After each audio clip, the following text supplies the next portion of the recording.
एक यहूदी बहुत बड़ा आलिम भी था, बड़ा मालदार भी था। वो अल्लाह के नबी जनाब मोहम्मद रसूलुल्लाह सल्लल्लाहु अलैहि वसल्लम को उसने कुछ दीनार कर्ज दिया था।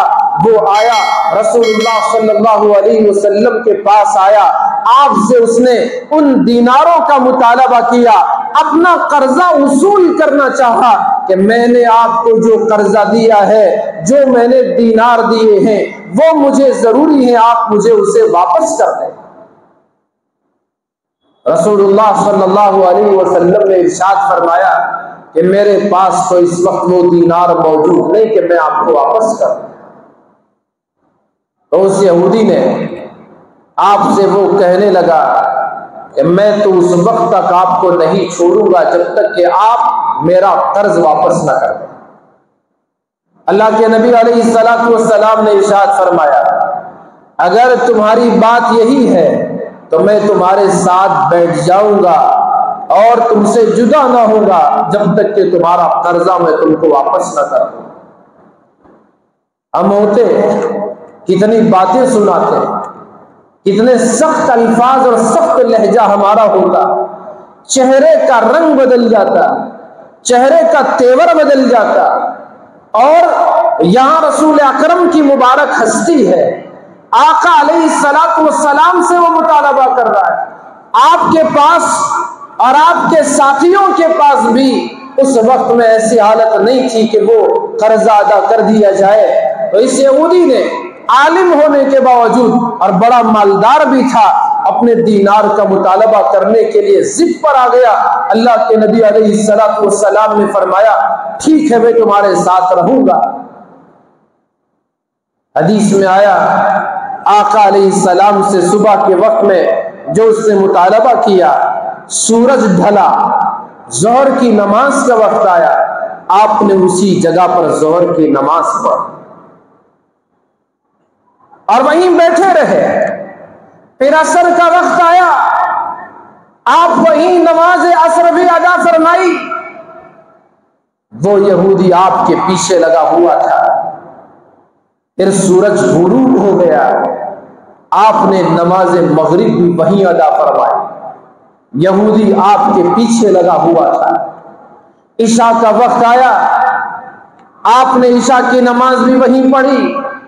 सहाबा इकराम आते जाते देखते थे, एक यहूदी बड़ा जुल्म कर रहा है, हमारे नबी को उसने और रोक रखा है, हमारे नबी को अपना पाबंद बनाए हुए है, उसने रोक लिया है। एक कर्जे के सिलसिले में सहाबा को बड़ा गुस्सा आ रहा था, वो तिरछी नजरों से उसकी तरफ देखते थे, उसे घूर कर देखते थे। अल्लाह के नबी ने देख लिया कि सहाबा उसको डरा रहे हैं, धमका रहे हैं और उसे इशारों इशारों में कह रहे हैं कि हम तुझको उठाकर फेंक देंगे, तेरा कत्ल कर देंगे, तुझे मार देंगे, तू तो अल्लाह के नबी को रोके हुए है, तू होता कौन है। तो इस तरह से नबी ने जब ये देखा, सहाबा से नाराजगी का इजहार किया। आपने इरशाद फरमाया, क्या तुम नहीं जानते कि अल्लाह ने मुझे किसी पर ज्यादती करने के लिए भेजा नहीं है। अल्लाह के नबी ने फरमाया, चाहे वो जिम्मी हो, जिम्मी का मतलब जिससे मुआहदा किया गया हो, यहूद मदीने में मुसलमानों से मुआहदा किए हुए थे। आपने फरमाया, किसी जिम्मी पर भी ज्यादती करने से मैं, अल्लाह ने मुझे मना किया, या कोई और क्यों ना हो, मैं उस पर ज्यादती नहीं कर सकता। तुम क्यों इस तरह से इसके साथ रवैया कर रहे हो? मुझे तो दीनार देने हैं, उसका कर्जा मेरे ऊपर है, मैं तो उसका कर्जा अदा करूंगा। आज मुसलमान कर्ज लेना तो जानता है, कर्ज वापस करना नहीं जानता। कितने लोग हैं जिन्होंने हजारों लाखों रुपए दूसरों से लिए लेकिन वापस नहीं किया। तो इस तरह से कर्जा लेकर वापस न करना, ये तो बहुत बुरी बात है। ये तो अल्लाह के रसूल के दुश्मनों का तरीका हो सकता है, अल्लाह के रसूल और उनके मानने वालों का तरीका नहीं हुआ करता। अल्लाह के नबी ने फरमाया, उसका कर्जा मेरे ऊपर है और मुझे उसका कर्जा वापस करना है। आप क्यों इस तरह से परेशान होते हो और इसको क्यों परेशान करते हो? अल्लाह के नबी अलैहिस्सलाम ने वो रात वहीं गुजारी, इशा की नमाज भी आपने पढ़ी, पूरी रात वहीं रहे, फजर का वक्त आ गया, फजर की नमाज भी आपने वहीं अदा फरमाई। मेरे भाइयों, कुर्बान जाए रसूल अकरम सल्लल्लाहु अलैहि वसल्लम पर, आप अपनी बात के कितने पक्के थे, आप किस तरह हुस्न अखलाक से पेश आते थे, आप कैसा लोगों को अफो दरगुजर की तालीम देने वाले थे। यहूदी तो यहाँ जालिमाना तरीका अपनाया हुआ है, वो वक्त देकर भेज भी सकता था कि अब नहीं है, ठीक है, कल दे दो, परसों दे दो, एक हफ्ता बाद दे दो, लेकिन जालिम ने उनको नहीं छोड़ा, वो रुकाए हुए था। अल्लाह के नबी ने सहाबा को भी मना कर दिया कि आप इसके साथ कोई ज्यादती नहीं कर सकोगे। फजर की नमाज भी अदा कर ली।